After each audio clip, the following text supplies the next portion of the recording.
সকল আৰবী বৰ্ণমালা কেইভাগত বিভক্ত আছে? 5 ভাগত। কেইভাগত? 5 ভাগত বিভক্ত আছে, হয় না নহয়? 5 ভাগত। এতিয়া তোমালোকে কোৱাচোন 1 নম্বৰ কি বৰ্ণ?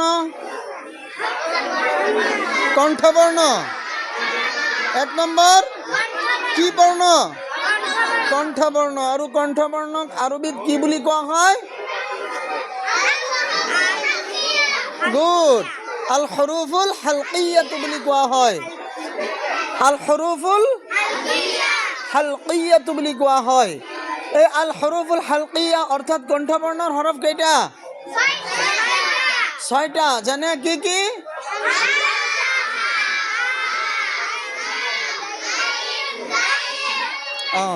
এই 6টা হৰফ হামজা, হা, খা, খা, আইন আৰু গাইন।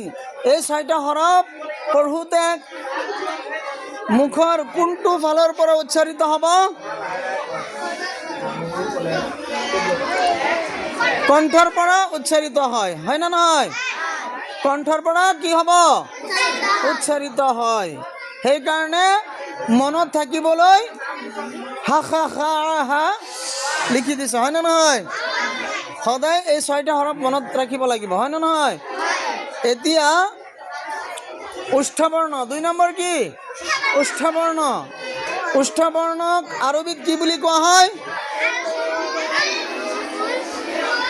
আল হুৰুফুশ শাফাহিয়াতু। আল হুৰুফুশ শাফাহিয়াতু। এই আল হুৰুফুশ শাফাহিয়াতুল হৰফ কেইটা? 4টা। জানে কি কি? হয়, বা, ফা, মিম আৰু ৱাও। এই 4টা হৰফ পঢ়োতে ক'ৰ পৰা উচ্চাৰিত কৰিব লাগে? ওঠৰ পৰা উচ্চাৰিত হয়, হয় নে নহয়? 3 নম্বৰ তালব্য বৰ্ণ। তালব্য বৰ্ণৰ হৰফ কেইটা? 4টা। আৰু এই তালব্য বৰ্ণক আৰবীত কি বুলি কোৱা হয়? আল হুৰুফুল লাহৱিয়াতু। আল হুৰুফুল লাহৱিয়াতু। আল হুৰুফুল লাহৱিয়াতু। আল হুৰুফুল লাহৱিয়াতুৰ হৰফ কেইটা? 4টা। যেনে কি কি? জিম, কফ, কাফ আৰু ইয়া। এই 4টা হৰফ উচ্চাৰিত ক'ৰ পৰা হয়? তালুৰ পৰা উচ্চাৰিত হয়। যেতিয়া আমি এই 4টা হৰফ উচ্চাৰিত কৰিম তালুৰ পৰা উচ্চাৰিত কৰিম, হয় না নহয়? 4 নম্বৰ দন্ত্য বৰ্ণ। দন্ত্য বৰ্ণক আৰবীত কি বৰ্ণ বুলি কোৱা হয়? আল হুৰুফুল আল হুৰুফুস সান্নাইয়াতু। মনে থাকিব? আল হুৰুফুস সান্নাইয়াতু।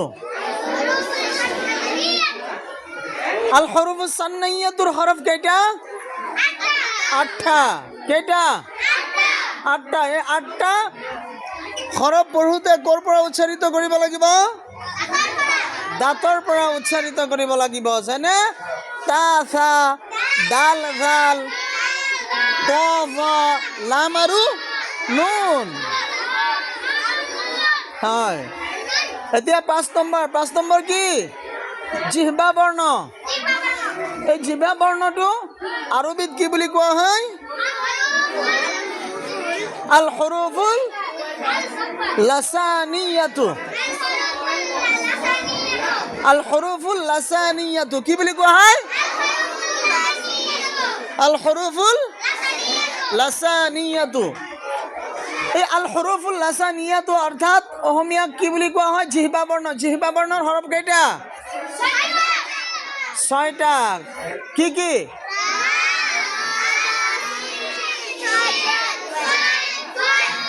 হয়, আমি যেতিয়া এই 6টা হৰফ উচ্চাৰিত কৰিম যেতিয়া আমি মুখেৰে পঢ়িম তেতিয়া কেনেকৈ পঢ়িব লাগিব? এই 6টা বৰ্ণ জিহ্বাৰ পৰা উচ্চাৰিত কৰিব লাগিব। যেনে ৰ, জা, চিন, শিন, ছাদ আৰু দদ। এই 6টা বৰ্ণ আমি জিহ্বাৰ পৰা উচ্চাৰিত কৰিম, হয় না নহয়? আল হুৰুফুস লাসানিয়াতু মনত থাকিব। এনেকা আমি যদি উচ্চাৰণ কৰোঁ, মুখৰজ লগাই যেতিয়া আমি কোৰআন পঢ়িম বা আম্মা পাৰা পঢ়িম, তেতিয়া আমাৰ পঢ়া কি হ'ব? শুদ্ধ হ'ব। আমাৰ পঢ়া কি হ'ব? শুদ্ধ হ'ব। এনেকৈ পঢ়িম না নোৱাৰিম? পঢ়িবা না নপঢ়িবা? সদায় পঢ়িবা? ঠিক আছে।